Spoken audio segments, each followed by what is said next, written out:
I haven't shot a roll of film in a very long time.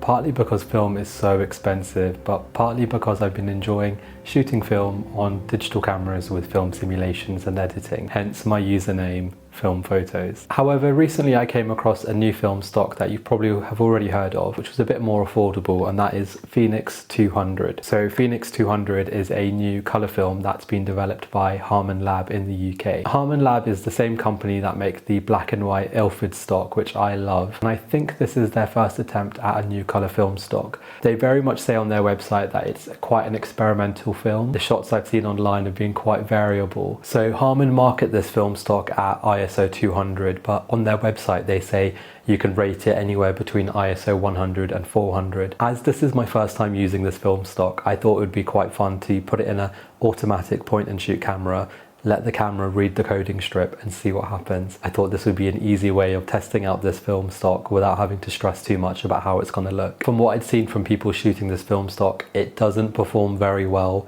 in high contrast scenes, and this was something I was a little bit nervous about because the compositions that I'm drawn to tend to rely a lot on harsh shadows and lighting. This by no means is going to be a technical review of this film stock because frankly I'm not qualified to do that. I just thought it's a bit boring to hear people talk about the same thing again and again.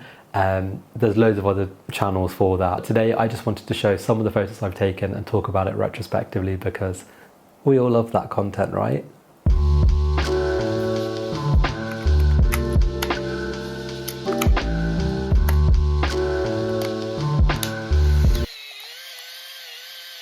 The one thing I'm aware of with this film stock is that it produces reds really nicely.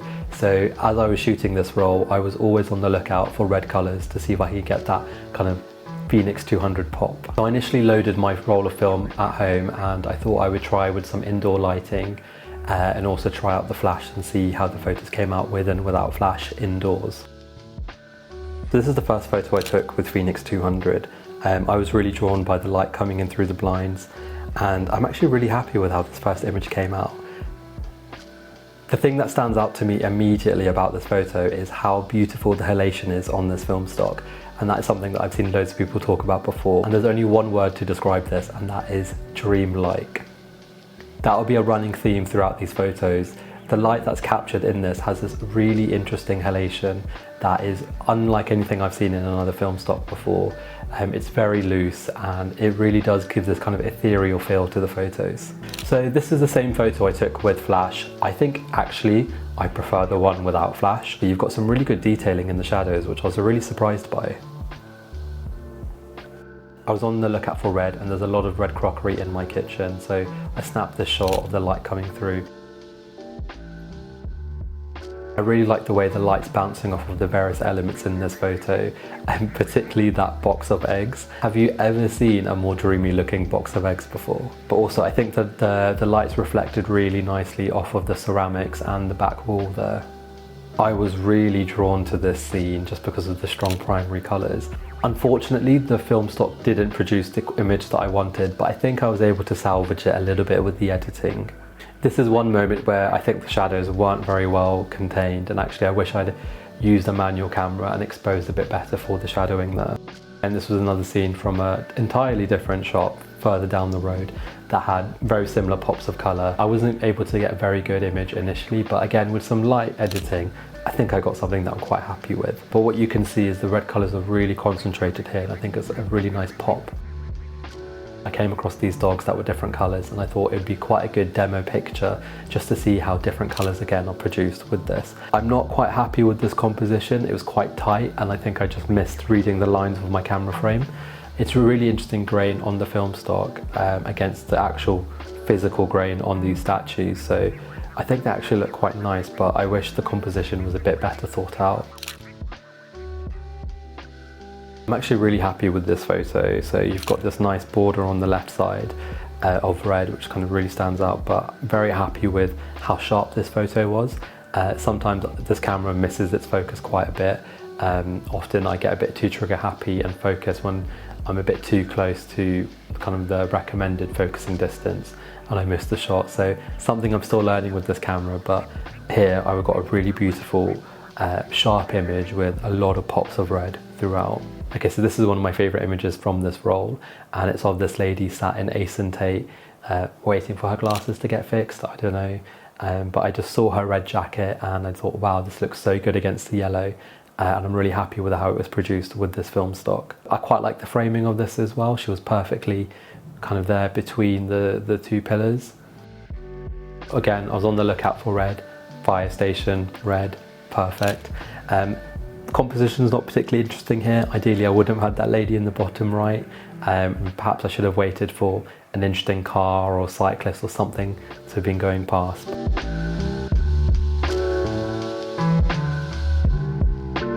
So this is an example of me missing focus. I really like these brooms all together, but I think I focused a bit too close and I should have taken a step back, got my focus and then moved in a bit more. So I stopped for lunch in this pizza place and tried to take some indoor photos. I tried not to use my flash, partly because I wanted to see how they would look, and also I was a bit nervous using flash photography in a restaurant, didn't want to disturb the other people. I really like this photo. I'm quite surprised with how well it turned out. Again, the shadows aren't preserved very well, but I don't think it matters because you've got this really amazing focal point on the left that, yeah, I thought came out quite nicely. Okay, I really like this photo, but more so because I really like the building. It's kind of a retro looking theatre, cinema. I really like, I don't know, I just don't see it that often. I really like the signs there. You can probably see when I shot this roll, it was quite a long time ago when these movies were out in cinema. As I was walking through the street, I saw this big red bus and a lot of people cheering, and I looked to the side and saw that it was a wedding bus. I don't know if people got married on the bus or if they're being taken from venue to venue on the wedding day, which I assume was probably what was happening. I didn't get any good photos just because of how quick it was, but I saw red, saw something fun happening and thought I need to take a photo of that. So these are the photos I got. Okay, so the next photo is something that, had I had my digital camera with me, I definitely would have stayed in the spot for longer because I love the framing opportunity here. So I'd seen this bus stop window that was fogged up, there was graffiti there, but there was this perfect sliver of clear glass, and I thought this would be an excellent opportunity to frame something interesting through. As you can see, I was trying to capture this person walking past, but I just missed them, and actually I perhaps should have been angled a bit higher to have captured them in. So I've just missed them walking through, but it would have been perfect had they been just a bit further up. It's fine, it's part of the process, it's part of the fun of shooting film. You don't know what you're gonna get, so it's been quite enjoyable to kind of look back and see these photos. But definitely if I go to a spot like this again, I'm going to definitely make sure I take a photo, at least with my phone if I don't have my digital camera with me, because this is a really good opportunity. So I took some photos on the bus. Again, the photo of me on the bus isn't very good. Again, probably an example where flash should have been used. But I don't know, I quite like the gold of the seats. And again, kind of makes it feel a bit more ethereal.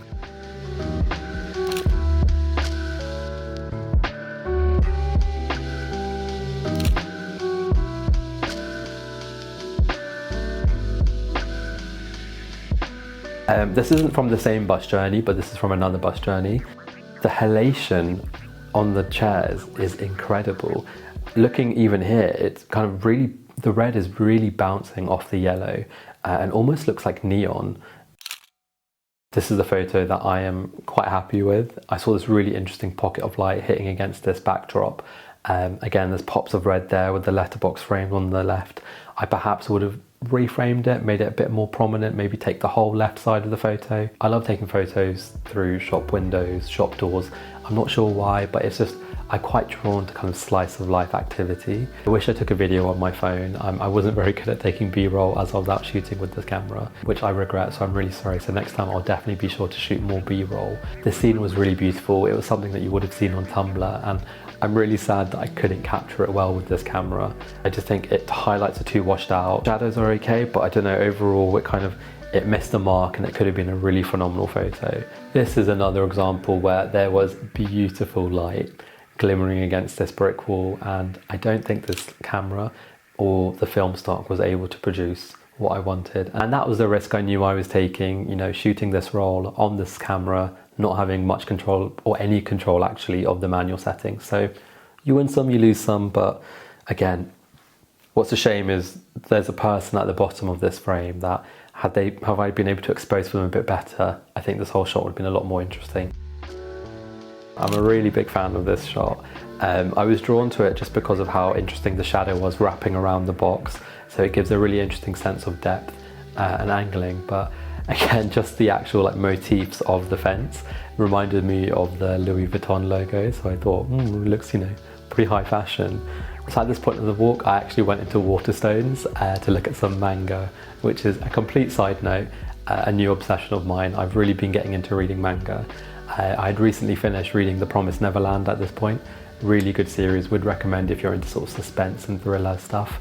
Very well written. I did watch the anime. Season 1 is good, season 2 not very good, so if you're not super keen into reading, I'd say watch the first season of the anime and then read from then on, because it is a phenomenal story. So after my trip to Waterstones, I went and got bubble tea, and I got probably my favourite photo from this. These colours are unreal, but also so very different from the reality of what I was looking at. I'm really impressed with this, and I think this is peak Phoenix 200. I did not explain that very well, but hopefully the photo speaks for itself.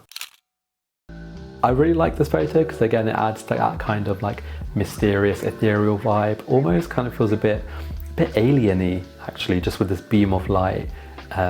Almost like a sideways UFO is about to abduct these people. And my final shot of the roll is probably top 3 of that day, and it's this amazing one here through a window of the stairs of a car park.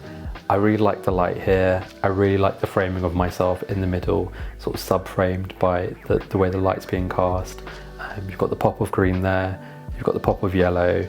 Yeah, I think it tells a story of some kind. What that story is, I don't know. If you've stuck around to the end, thank you very much for hearing me talk about photos. If you want to see more of my photography, it's at filmfauxtos on Instagram. I'll be posting more videos here on YouTube, similar to this, hopefully shooting more film now, just because I've got that kick again. At the time of shooting this roll, I didn't have my Insta360 Go, so hence I don't have a lot of POV photography, and I know people really enjoy watching that. I enjoy watching those sorts of videos, so I'll make sure next time I do a video like this that I'll do that. So subscribe and all that stuff.